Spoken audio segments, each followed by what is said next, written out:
Hey everybody, this is JTony with some thoughts. It's been a little while since I've done a video. I'm going to be trying to do some more of them in the new year.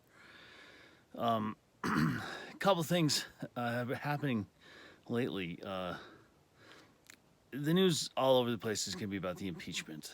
That's what's going on right now, the second impeachment of President Trump. I only have one thing to say about that right at the moment, and that is that I am overjoyed that it looks like President Trump is going to go down in history as unequivocally the worst president in history. No other president will have been impeached twice. And I doubt that we'll see for a very, very long time any other president impeached twice. I don't know how that cannot be considered objectively horrible presidential performance. Um, President Trump is a joke. If you don't think he's a joke, you need to just sit down and do some real serious self-exploration because you're becoming a joke and supporting him. Sorry, that's just the way it is. We need to get rid of him. Even as he's going away, we need to get rid of him. Going down in history as being impeached a week before the inauguration of the next person. Come on, how can that not be objectively the worst president of all time? He wins. He's a winner. He's the big winner of worst presidency. All right. Next thing, there's a couple things because of the impeachment and everything going on with the Capitol and the Capitol sedition and all that. There's a couple of things that have come up that are going to get lost in the shuffle, and I want to mention them because I don't want them to get lost. I believe it was last night. We murdered another inmate. We did it. An inmate on death row was executed. It happened to be a woman. I'm not going to go into her name and all the stuff about her. I don't think that's important to what I have to say. You can look her up and find out more about the details of her crimes and what she was in for.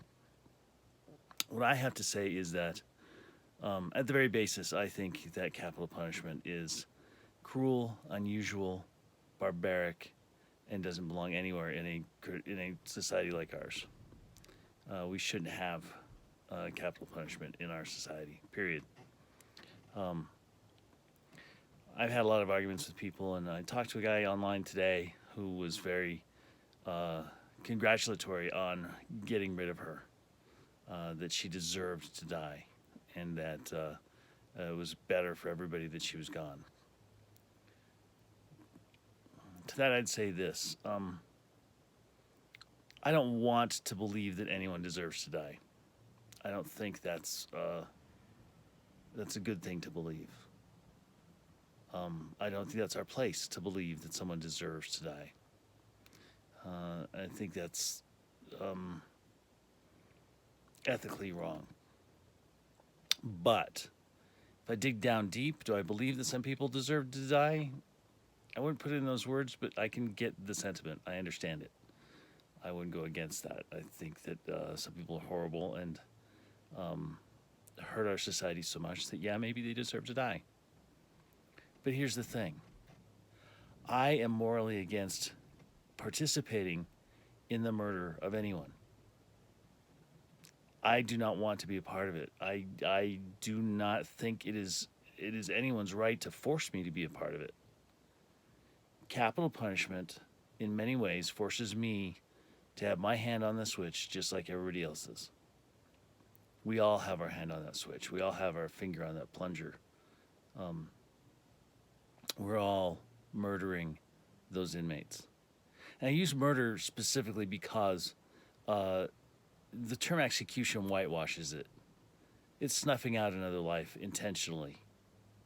And that, my case, as far as I can consider it, is murder no matter what. You can call it execution if you want. You can call it other things, whatever. It's murder. And I, as an American citizen, am a part of that murder. For one thing, very obviously, those murders cost a lot of money. The last I saw, I think it was like $2 million per. And that was a while ago, so I think it's even more now. So it's like, it's a lot of money. That money comes straight out of our pockets. That means that the hard-earned cash that you make at work that goes towards your taxes goes towards murdering those people. And that's different than a war. That's different than battles. I have problems with that too on other cases, but this is different. This is a person that costs less to keep them alive than to kill them. And we murder them. That's morally repugnant to have a government, a society that forces you to participate in something so horrible. So I am fully against that. Now, there's been a lot of bending back and forth between criticizing folks who are saying that they're pro-life, who are pro-death penalty,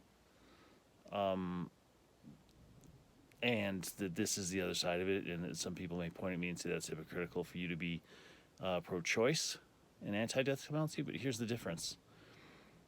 I firmly believe, and will argue to death, that abortion is not murder because the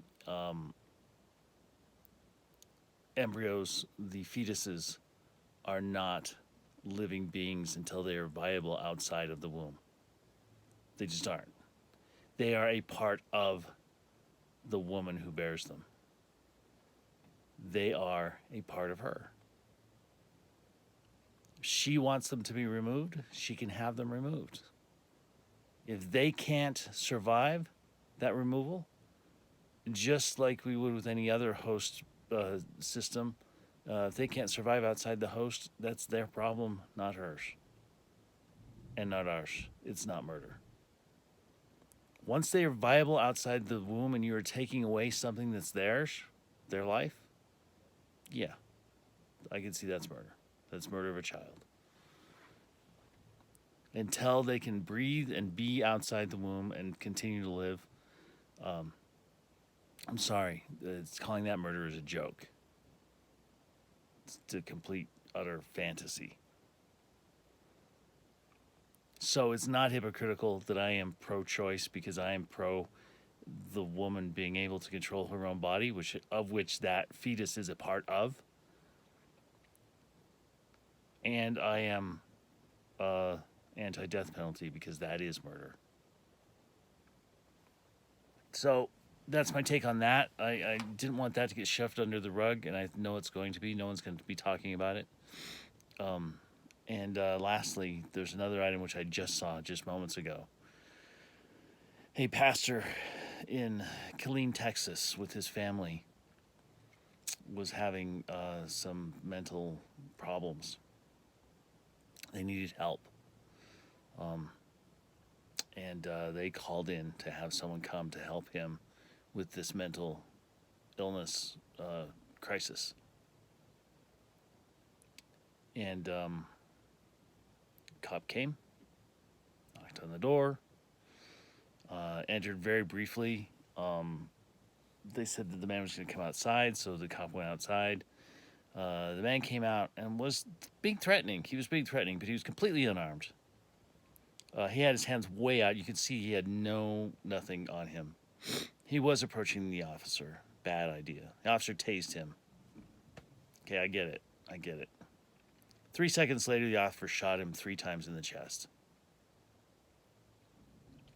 It was off screen. I couldn't see the exact details of what was happening, but it was on the pastor's property still. And again, the pastor was unarmed.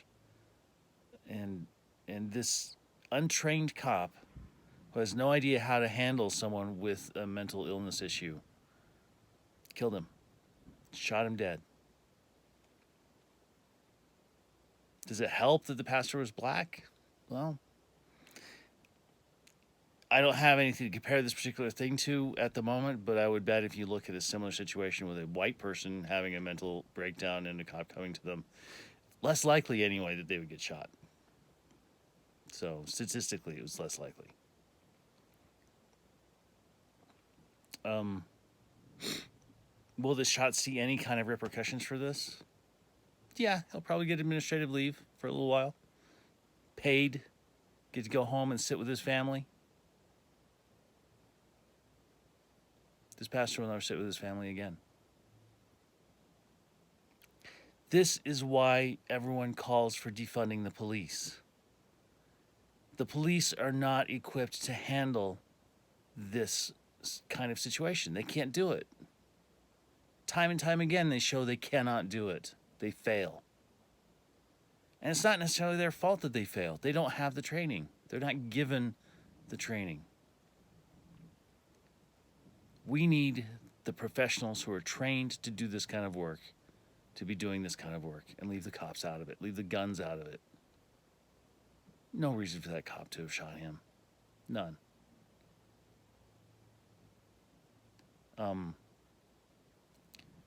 So when you hear people talking about defund the police, don't do a knee-jerk reaction like, oh no, what are we going to do without the police? Oh no, oh no. It's not about that. You know it's not about that.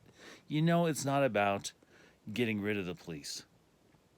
Although there are people who do want to get rid of the police, and if we did this right, we could get rid of the police, which would be a good thing, because we would have professionals handling the types of things, the types of problems that need to be handled professionally instead of with guns packing. If you're having a knee-jerk reaction to my saying defund the police, look into it. Find out what it really means. Think about it. And think about if it wouldn't be better to have a psychologist trained in adversarial conflict to go and talk to this guy instead of having a cop run in with his gun. Which is going to be better? Which is going to be a better chance of having a good solution?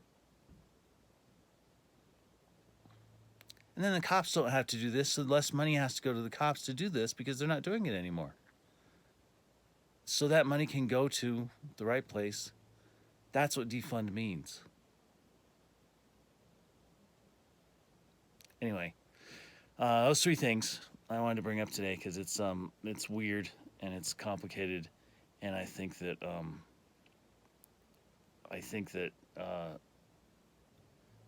they're kind of connected. They're all connected. The violence of the Capitol is connected to the violence of us killing another person in prison, which is connected to the violence of a cop killing another black man unarmed. Anyway, something to think about. Thanks a lot, and I hope your new year is going incredibly well. Take care.